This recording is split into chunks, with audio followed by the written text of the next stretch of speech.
الحمد لله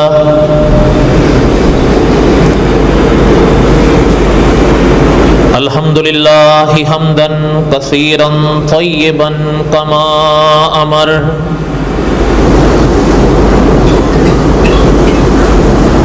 وأشهد أن لا إله إلا الله وحده لا شريك له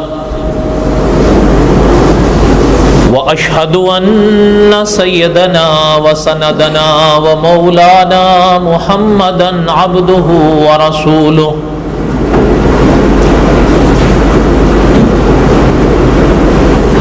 أما بعد أعوذ بالله من الشيطان الرجيم بسم الله الرحمن الرحيم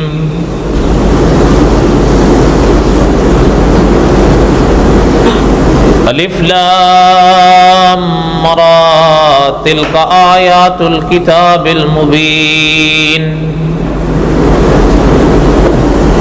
إنا أنزلناه قرآنا عربيا لعلكم تعقلون نحن نقص عليك أحسن القصص بما أوحينا إليك هذا القرآن وَإِن كُنْتَ مِن قَبْلِهِ لَمِنَ الْغَافِلِينَ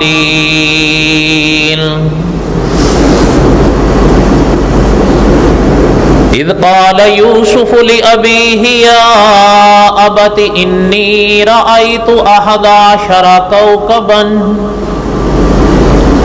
وَالشَّمْسَ وَالْقَمَرَ رَأَيْتُهُمْ لِي سَاجِدِينَ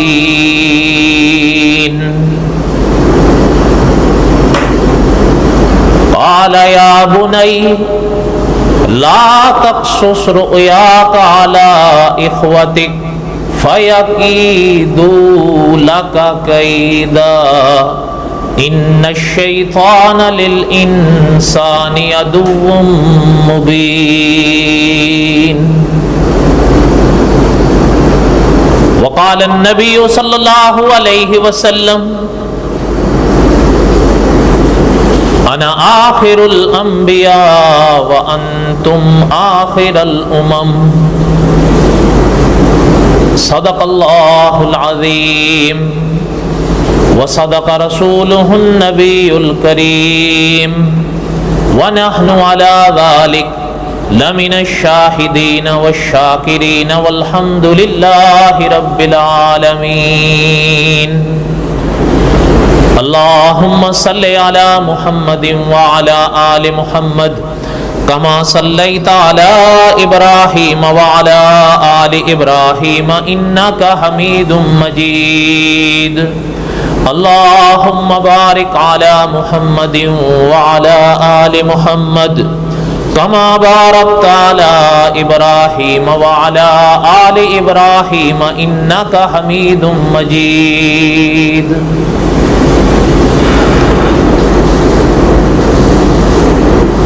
حضرت یوسف علیہ السلام کے واقعات ہم پڑھ رہے تھے۔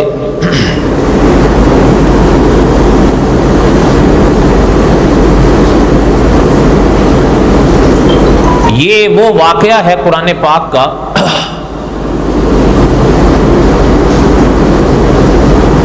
کہ جسے مولانا عبد الحمید سواتی رحمۃ اللہ علیہ نے فرمایا کہ اللہ ذو الجلال والاکرام نے احسن القصص کا لقب دیا ہے۔ بڑے بڑے سبق ہیں انسان کے لیے اور انسانیت کے لیے اس واقعے میں۔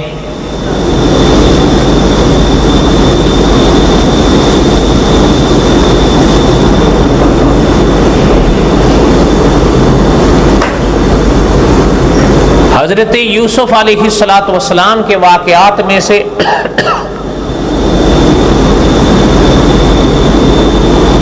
ہم یہاں تک پہنچے تھے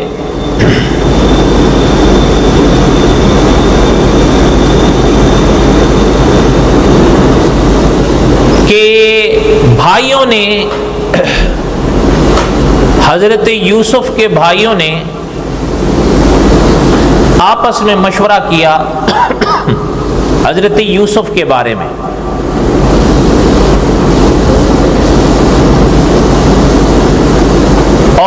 میں سے بعض علماء نے لکھا ہے جو بڑے تھے ان کا کہنا یہ تھا کہ یوسف کو علیہ السلام قتل نہیں کرو، دور کر دو،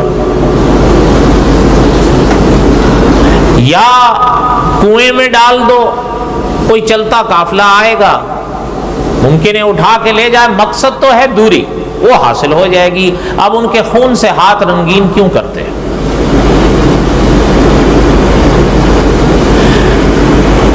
بعض تفسیر کی کتابوں میں ملتا ہے، واللہ اعلم بحقیقت الحال، اللہ بہتر جانتے ہیں،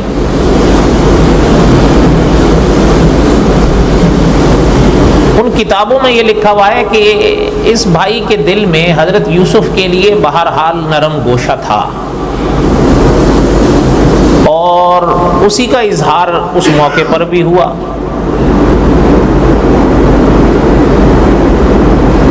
بلکہ ان علماء نے یہ بھی لکھا ہے کہ وہ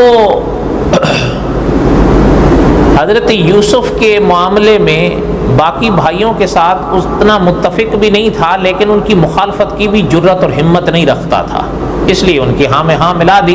البتہ ان کی قتل کی رائے پر اتفاق اس نے نہیں کیا، اس نے بلکہ مشورہ دیا کہ مقصد تو یہ حضرت یوسف کو دور کرنا ہے تو دور کر دو، باپ کی محبت ہم چاہتے ہیں وہ حضرت یوسف کی دوری سے مل جائے گی، اس لیے قتل کی کیا ضرورت ہے۔ اور اکابر نے لکھا ہے کہ بعد میں بھی جو کچھ حضرت یوسف کے ساتھ ہوا، جو کچھ ان لوگوں کے سامنے رہا یا معلومات میں رہا، اس نے اپنے والد محترم سے کہنے کی ہمت نہیں کی، اور ہمت اس لیے نہیں کی ان علماء کے فرامین کے مطابق کہ وہ اپنے بھائیوں کی مخالفت کی ہمت اور جرت نہیں کر پائے۔ بہرحال بات کوئی بھی ہو، قرآن پاک نے اتنی وضاحت فرما دی ہے کہ اس نے اس مشورے کے دوران حضرت یوسف کے قتل کے مشورے سے اختلاف کیا تھا، اور یہ رائے دی تھی کہ حضرت یوسف کو قتل نہیں کرو بلکہ کسی بیابان کنویں میں ڈال دو، کوئی قافلہ گزرے گا لے جائے گا، کرنا ہے تو یہ کر لو، وہ نہیں کرو۔ بات سمجھ آئی؟ اب اس پر وہ سارے متفق ہو گئے۔ شیخ الاسلام علامہ شبیر احمد عثمانی رحمۃ اللہ علیہ اور دیگر مفسرین کی تفاسیر کی عبارات سے ایک بات پتہ چلتی ہے کہ وہ ایک دن، اب اس پر تو ہو گئے نا اکٹھے کہ ٹھیک ہے حضرت یوسف کو اٹھانا ہے، لے جانا ہے اور کنویں میں ڈالنا ہے، دور کرنا ہے۔ اچھا، اب ان کے لیے ایک مسئلہ یہ آڑے آ رہا تھا کہ حضرت یوسف کو حاصل کریں کیسے؟ حضرت یعقوب تو کسی وقت ان کو آنکھوں سے اوجھل ہونے نہیں دیتے، اب بہانہ تراشا۔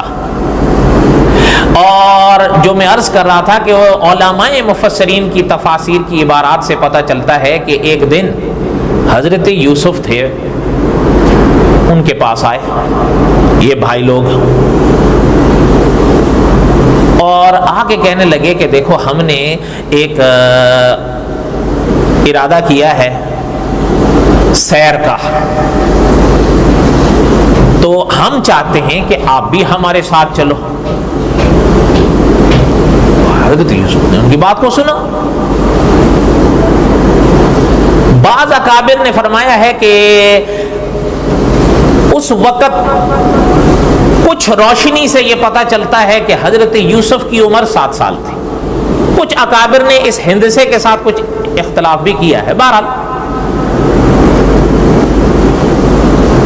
اب مسئلہ تنہا حضرت یوسف کا تو نہیں تھا، حضرت یعقوب اجازت دیں گے تو یہ لے کے جائیں گے نا۔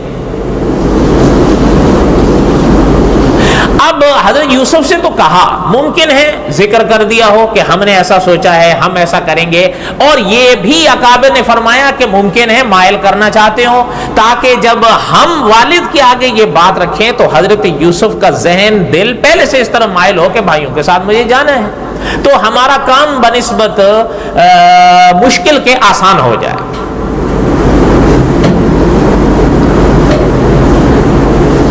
اب آئے حضرت یعقوب کے پاس اور آ کر کہنے لگے کہ مطلب ابا جان، ہم اصل میں ایک ارادہ کیے ہیں کہ ہم سیر کے لیے جائیں، تفریح کے لیے جائیں، اور ہم یہ چاہتے ہیں کہ اپنے بھائی یوسف کو بھی سنگ لے جائیں۔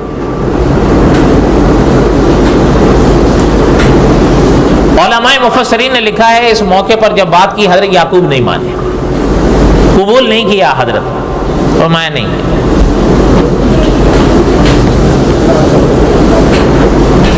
پھر چند دن گزرے، پھر آئے۔ اب یہ جو پھر آئے ہیں، قرآن اس پھر آنے کو بیان کرتا ہے۔ وہ جو تھوڑا سا میں نے اشارہ کیا ہے پہلے، وہ تفاسیر کی کتابوں میں ملتا ہے، اور ان کا کہنا یہ ہے کہ قرآن پاک کے پاک جملوں سے ہی ان کے اس مسئلے کا بھی پتہ چلتا ہے کہ یہ ان کا پہلا آنا نہیں تھا، اس سے پہلے وہ آ چکے تھے۔ اب حضرت یعقوب علیہ السلام تشریف فرما تھے کہ آئے اور آ کے کہنے لگے،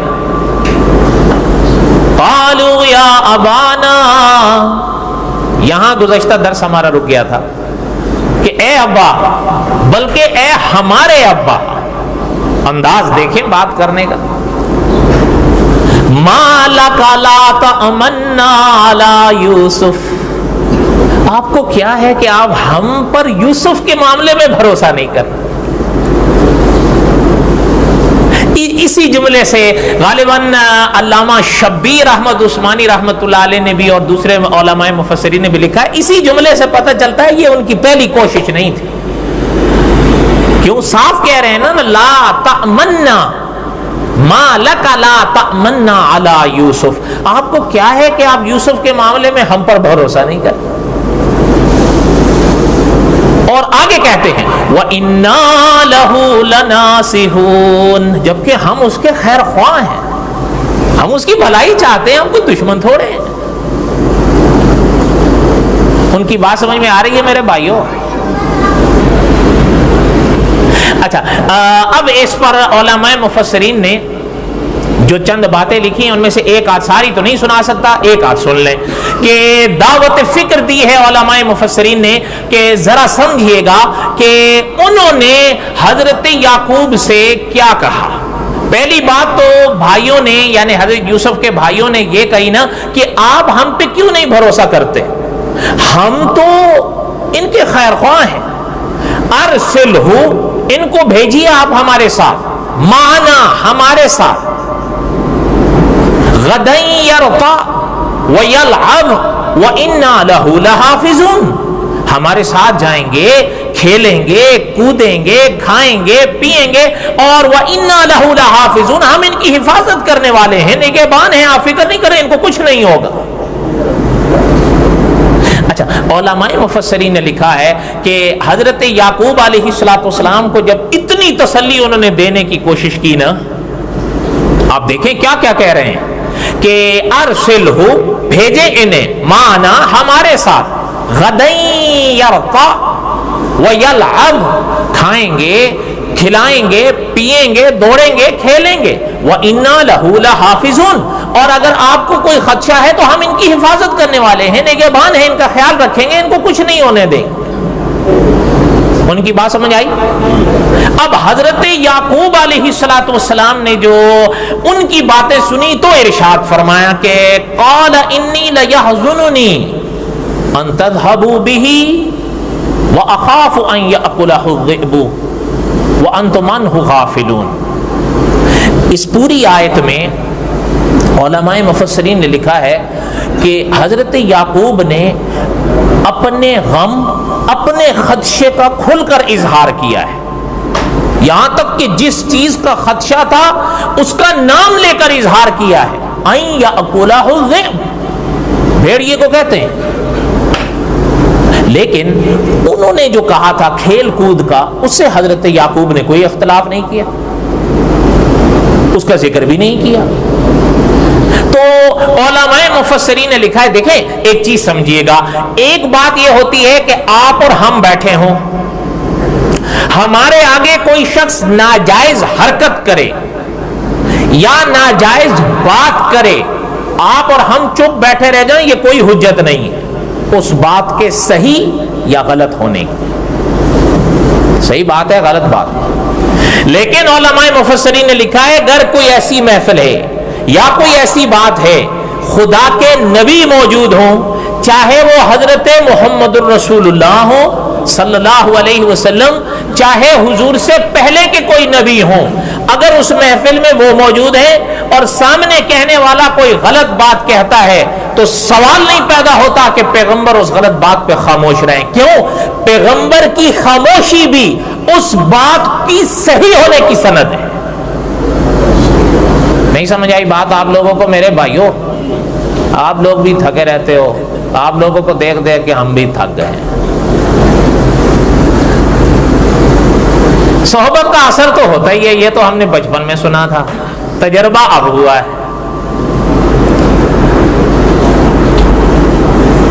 اب علماء مفسرین نے لکھا ہے کہ حضرت یعقوب نے اپنے ہر خدشے کا اظہار کھل کے کیا پیغمبر نے، لیکن انہوں نے جو یہ کہا تھا نا کہ غدیں ہمارے ساتھ بھیجیں، غدیں یرتا ویلعب، کھیلیں گے، بھاگیں گے، دوڑیں گے، کودیں گے، وَإِنَّا لَهُ لَحَافِظُونَ۔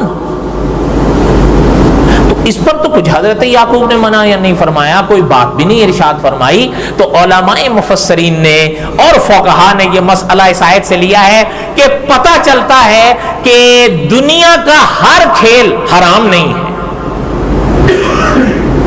جس طرح اس دنیا میں اشیاء ہیں، ان کے حکم مختلف ہیں، کوئی شے حلال ہو سکتی ہے، کوئی شے حرام ہو سکتی ہے، اسی طرح علماء نے فرمایا حضرت یعقوب کی اس ادا سے پتہ چلتا ہے کوئی کھیل جائز ہو سکتے ہیں، کوئی کھیل ناجائز ہو سکتے ہیں۔ لیکن انہوں نے حضرت یعقوب کے بیٹوں نے جن کھیلوں کا ذکر کیا اس آیت میں، اگر وہ ناجائز ہوتے تو حضرت یعقوب اس پر خاموش کبھی نہ رہتے۔ جب خاموش رہے ہیں، اس کا ذکر نہیں کیا، تو گویا اس کی اجازت پیغمبر نے دی ہے، تو پتہ چلتا ہے کہ کچھ کھیل جائز۔ ہاں آگے سنیں، یہ یاد رکھیے گا، میں مثالی بات کروں، جیسے صاحب قصص الانبیاء نے بڑی بڑی مثالیں دی ہیں کہ کون کون سے کھیل جائز ہیں، کون کون سے کھیل ناجائز ہیں، اور دوسرے مفسرین نے میں تفسیر معروف القرآن کی اس آیت کی تفاسیر کو آپ اٹھائیں، یا بالخصوص مولانا عبد الحمید سواتی رحمۃ اللہ علیہ کی تفسیر کی جلد نمبر 9 اٹھائیں، اس آیت کی تفسیر میں حضرت نے بڑے کھیلوں کا ذکر کیا ہے۔ اچھا ایک چیز چلتے عرض کروں کہ صاحب قصص الانبیاء نے لکھا ایک کھیل، مثالی بات کروں، ایک کوئی کھیل ہے، یہ عین ممکن ہے کہ وہ فی نفس ہی جائز ہو لیکن کسی اور وجہ سے حرام ہو جائے۔ کیا مانا؟ فرمایا کہ اب وہ کھیل اپنی ذات میں جائز تھا، لیکن جب وہ ایسے وقت میں آیا کہ نماز کا وقت آ رہا ہے یا نماز کا وقت ہو گیا اور اعلان کر دیا جائے نہیں جی بچوں کے کھیل ہے لہذا نماز نہیں ہے، فرمایا اب یہ کھیل حرام ہو گیا کیونکہ اب یہ نماز کے آڑے آ رہا ہے، اب خدا کے فرائض سے ٹکرانے کی کوشش کر رہا ہے، اب یہ جائز فی نفسی ہی جائز تھا لیکن اس بات کی وجہ سے حرام ہو گیا۔ اب یہ کون سے کھیل کی مثال صاحب قصص الانبیاء نے دی ہے، اگر میں اس کھیل کا نام لوں تو آپ ڈر جاؤ گے، کیونکہ اس کھیل کے کھلاڑی ہمارے ہاں تو ہیرو ہوتے ہیں، سمجھ گیا؟ نہیں سمجھے؟ سمجھ گئے؟ جب میں نے اشارہ کر دیا کھول کے تو میں نہیں کہہ سکتا۔ اور مولانا عبد الحمید سواتی رحمۃ اللہ علیہ نے تو کئی کھیل لکھے ہیں، اگر ان کے میں نام لوں تو آپ تو چونک پڑیں گے یہ کیا ہو گیا، اور پھر ساری میری بات کا خلاصہ تو کوئی یاد کرے گا نہیں، وہ ایک یار وہ تو کہہ رہا تھا یہ حرام ہے، وہ آگے پیچھے تو سب چھوڑ دیں گے۔ اس لیے میرے خیال میں اس بات کو مجمل ہی رہنے دو۔ تو کتابوں کی نشاندہی میں نے کر دی ہے، جو پڑھنا چاہے ان میں پڑھ سکتا ہے، لیکن اصول ذکر ذہن میں اگر آپ کے آ گیا نا تو آپ بڑی بڑی باتیں سمجھ جائیں گے. یاد رکھیں اصول ہی ایک ایسی شے ہوتی ہے کہ جس کی روشنی میں سینکڑوں مسائل حل ہوتے ہیں. اصول نہ ہو یا ہمیں یاد نہ ہو تو پھر ہم فیصلہ نہیں کر پائیں گے. میں آپ سے پوچھتا ہوں آسانی کے لیے چھوٹی سی بات عرض کرتا ہوں. آپ اگر ایک عالم کے پاس جاتے ہیں, اس عالم سے یوں کہتے ہیں کہ جی امام صاحب میں نماز پڑھ رہا تھا, مثال کے طور پر 2 رکعت, سورہ فاتحہ پڑھنے کے بعد سورت پڑھنی تھی نا, میں بھول کے رکوع میں چلا گیا, فاتحہ تو پڑھی سورت رہ گئی, اور رکوع میں یاد آیا کہ اوہو میری تو سورت رہ گئی, یا بعد میں یاد آیا کہ میری تو سورت رہ گئی, اب میں کیا کروں, یا مجھے کیا کرنا چاہیے اگر میرے ساتھ ایسا ہو گیا؟ امام صاحب فرمائیں گے سجدہ سہو کر لیا تو نماز ہو. ٹھیک ہے. اچھا ایک اور صاحب آئے, وہ آ کر کہنے لگے کہ کسی عالم کو گھر کہ جی حضرت کبھی انسان ہے بھول جاتے ہیں, ہم سے بھی کبھی بھول ہو جاتی ہے, وتر کی نماز میں دعائے قنوت, کیونکہ یہ تیسری رکعت میں اور پورے دن میں صرف ایک بار ہے. کبھی کبھی انسان بھول کے رکوع میں چلا جاتا ہے, رکوع کے بھی شاید ممکن ہے بعد میں یاد آئے, اوہو یہ ممکن ہے رکوع میں یاد آئے, یا اس کے بھی بعد مجھ سے دعائے قنوت رہ گئی. تو عالم یوں فرمائیں گے کہ آخر میں سجدہ سہو کر لیا تو نماز. اب میں آپ سے پوچھتا ہوں سائل کے دونوں سوال ایک ہیں؟ بولو, سائل کے سوال ایک ہیں یا دو علیحدہ علیحدہ؟ علیحدہ علیحدہ ہیں. ایک ہے قرات کے بارے میں اور دوسرا ہے دعائے قنوت کے بارے میں, لیکن عالم کا جواب علیحدہ علیحدہ ہے یا ایک ہے؟ کیوں؟ اس کی وجہ یہ ہے کہ عالم کے ذہن میں وہ اصول موجود ہے جو فقہا نے لکھا ہے, وہ ان کو یاد ہے, تو وہ فقہا اصول ایسا دے دیتے ہیں کہ عین ممکن ہے کہ سائل آپ کے پاس ایسے آئیں جن کے سوالات علیحدہ علیحدہ ہوں, لیکن اگر ہر سائل کا سوال اس اصول کے تحت آ رہا ہے تو پھر یہ جواب سب کے لیے ہوگا. سمجھ آئی بات؟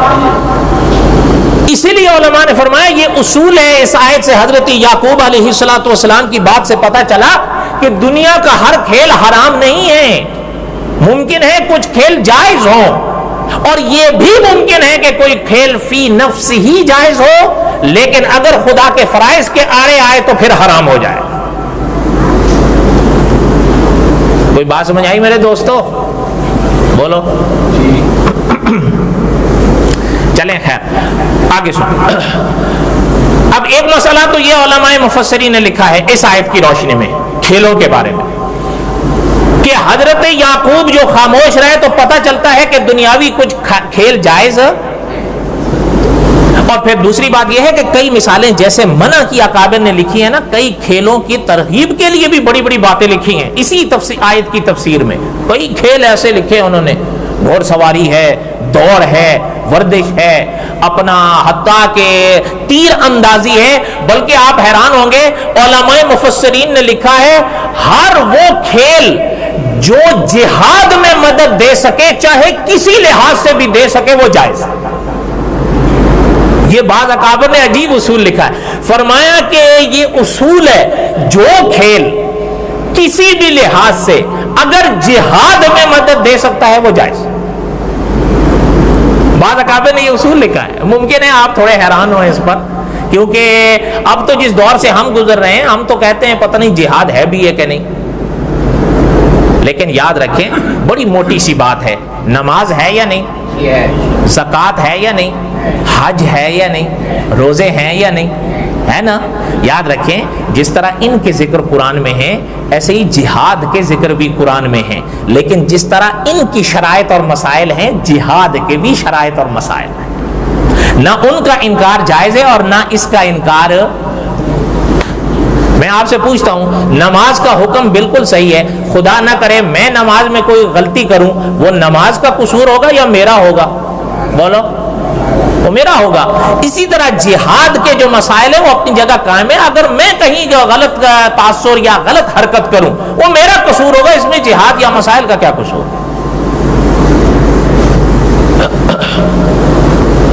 بہرحال دوسری بات علماء مفسرین نے یہ لکھی ہے کہ حضرت یعقوب علیہ السلام نے اپنے بیٹوں کے آگے جو اپنا خدشہ ظاہر فرمایا,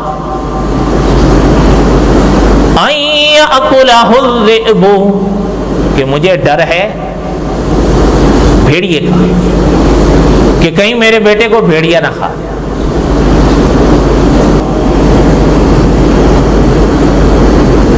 یہ بھیڑیے کا مسئلہ کیا تھا؟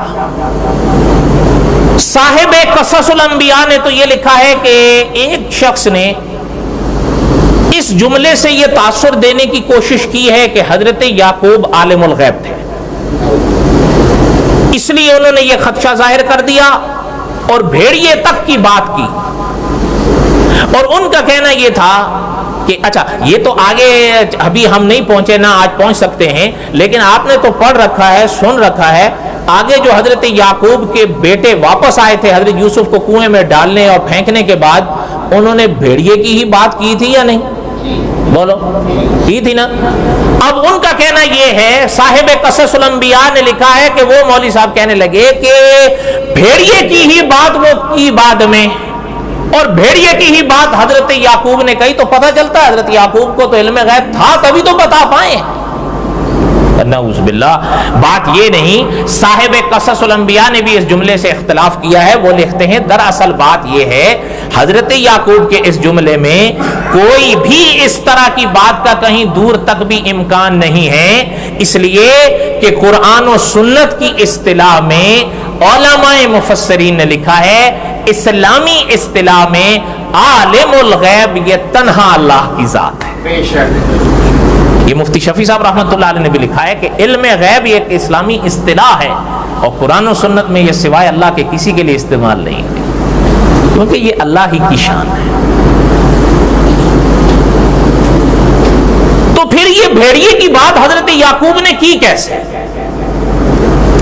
علماء مفسرین نے اس کے دو جواب دیے ہیں، سنو غور سے۔ وَأَخَافُ أَن يَأْكُلَهُ الذِّئْبُ، انہوں نے فرمایا مجھے ڈر ہے کہ کہیں میرے بیٹے کو بھیڑیا نہ کھا جائے۔ انتم عنہ غافلون، اور تم غافل، تم تو کھیل کود میں لگے ہوئے ہو۔ حضرت یعقوب کو اتنا تو پتا تھا کہ ویسے بھی یوسف پہ مہربان تو بڑے ہیں، ایسا ہی ہے نا؟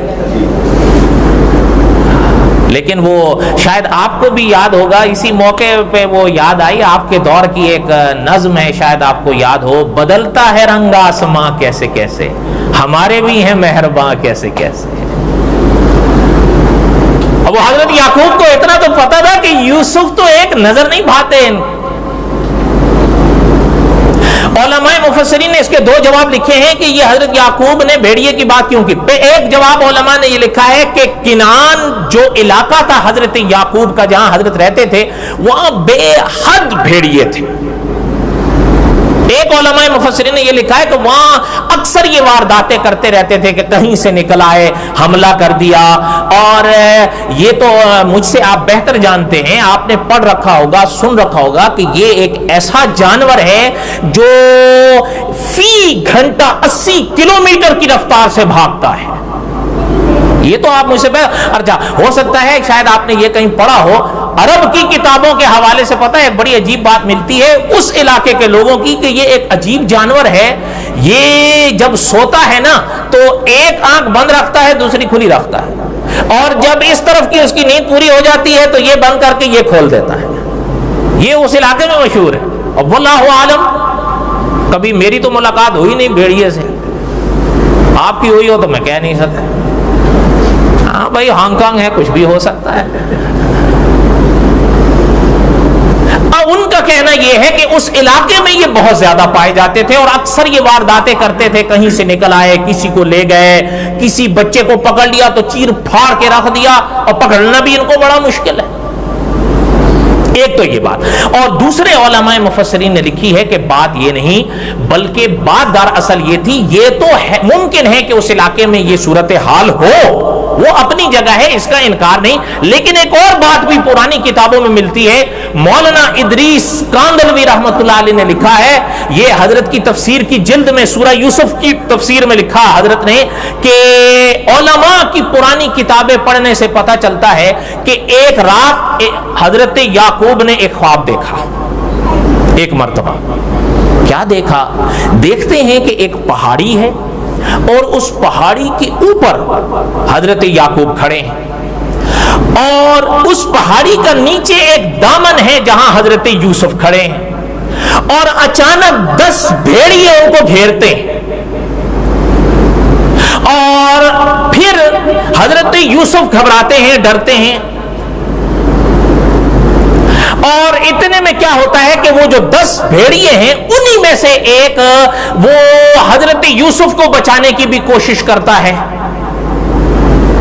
اور جب تک یہاں جب وہ 10واں جو ہوتا ہے نا جو حضرت یوسف کو بچانے کی کوشش کرتا ہے وہ بچا لیتا ہے یوسف کو، لیکن ہوتا یہ ہے اس خواب میں حضرت یعقوب نے دیکھا کہ اس کے بعد اس وادی کے زمین کے نچلے حصے میں یوسف غائب ہو جاتے ہیں، اور یہ حضرت یعقوب کی آنکھ کھل گئی، اور جب یہ آئے ہیں اپنے والد کے پاس، ارسلہ معنا، ان کو بھیجیے ہمارے ساتھ، غدًا یرتع ویلعب، بھاگیں گے، کھائیں گے، دوڑیں گے، سیر کریں گے، وَإِنَّا لَهُ لَحَافِظُونَ، ان کی حفاظت کی فکر نہ کریں، ہم کریں گے۔ لیکن جب آئے تو اب حضرت یعقوب نے جب ان لوگوں کو دیکھا، صاحب قصص الانبیاء لکھتے ہیں کہ حضرت یعقوب کو یہ خواب یاد آیا کہ بات یوسف کی کر رہے ہیں، پھر 10 کا عدد بھی ہے، اس خواب میں 10 بھیڑیے بھی تھے، یہاں 10 کا عدد ہے، اور ویسے بھی یوسف ایک نظر ان کو نہیں بھاتے، اس لیے علماء مفسرین نے فرمایا جو حضرت یعقوب نے فرمایا تھا کہ وَأَخَافُ أَن يَأْكُلَهُ الذِّئْبُ، عالم الغیب ہونے کی وجہ سے نہیں، اس بات کی وجہ سے فرمایا تھا۔ بات سمجھ آئی؟ اب انہوں نے کہا کہ بھئی لے جائے، کھا جائے، اللہ نہ کرے، اور تم تو غافل ہو، تو پھر انہوں نے حضرت یعقوب کی بات سنی تو کہنے لگے قالوا لئن، ابا یہ کیسے ہو سکتا ہے، یہ کیسے ہو سکتا ہے۔ بقیہ تک قصہ ایک حضرت یوسف علیہ السلام انشاءاللہ آئندہ جمعہ۔ اللہ تعالیٰ آپ کے ہم سب کے حامی و ناصر ہوں۔